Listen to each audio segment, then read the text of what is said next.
Présenter ma condoléance. De qui n'attend qu'à avoir bengi biso que Coquette a fait le papa. Juste tonto ye ba papa comme les akinani. Papa ça José. José ça. Papa kufi awa na Kishasa ou bien? Oui, kufi awa na hôpital ya Mokoli. Expliquez biso un peu penza longue. Papa a appelé la kinini et l'autre ni sali que m'a pas dans le WhatsApp. Abela Kitoni. Non, papa Abeli moi trop. Abeli-moi trop, il a vraiment souffert. Moi, la maladie, on a tout fait. Donc, Dieu en a décidé autrement et voilà. Et maladie, papa Béli, tout ici, ça qui a AVC? Ok. Après les AVC, il n'a pas de problème, il a souffert d'un cancer. Cancer? Ok. On souffre d'un cancer. Coquette, tu es bien peu. Papa a botti combien? Il y a dit quantien? Papa a botti 16. On a 13e. Tu as 13e.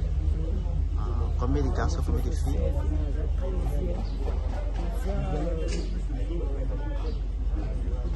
8 filles.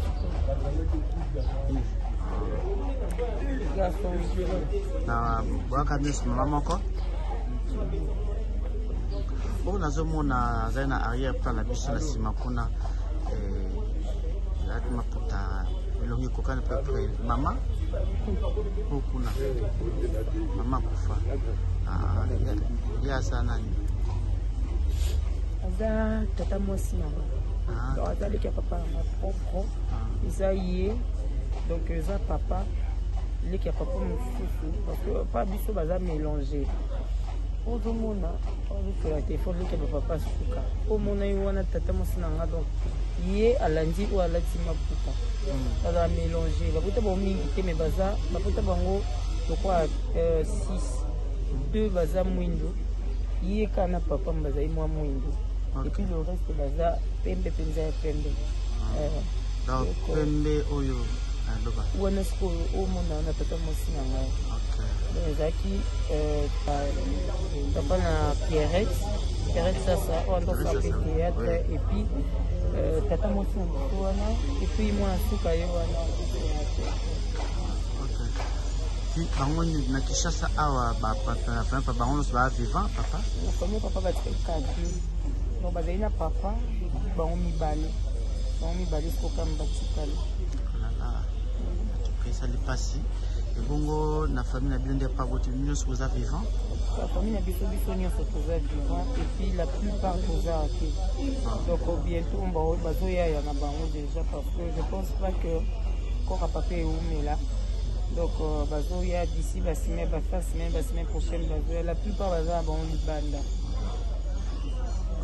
Coquette, tolingi toyeba awa toza na commune nini mpe adresse surtout?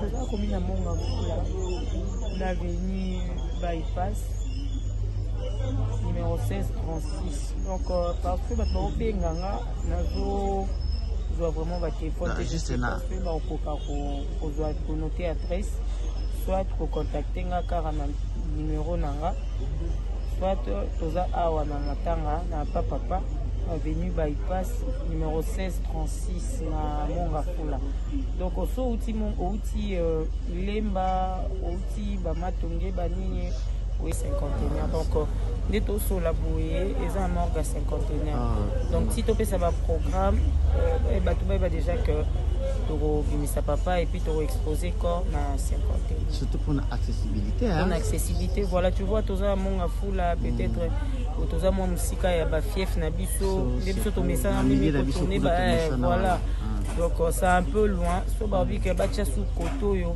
oyo kanga bato mosusu mabe pamba bakoki okoma te yango wana sikoyo batia yango na 51 eloko moi echapenga moke bino nyonso bobotama awa kaka na Mongafula we koma moi je suis né neti nga aza ne na matonge eza na bagonfa mosusu babotami awa nga nabotami na matonge nazwi mpe ntonga mosusu ya ovanda wala posani natangi mpe ndambo apres na otanga mpe na Mongafula natanga na malula na malula awa kaka ota commune ota ekole bino oui malula eza ekole mwana kitoko iraoresi osekisa ngai ça tenait parce que nalingala memo kaka bopona oseka moke mpo moni niveau kuma kolela makasi boye ya mofo oseka moke oto boye to risque ke mao oza nango ebota so bapo mosusu attention c'est pas bon na moment surtout un moment boye en tout toi vraiment complète. En tout cas, nous avons conforté. On est là, on serait là parce qu'on est en famille. Papa la biso. Donc vous allez avoir la biso nyonso. Merci.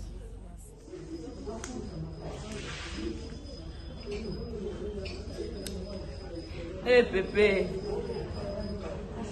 Et puis l'ami de ses petits enfants.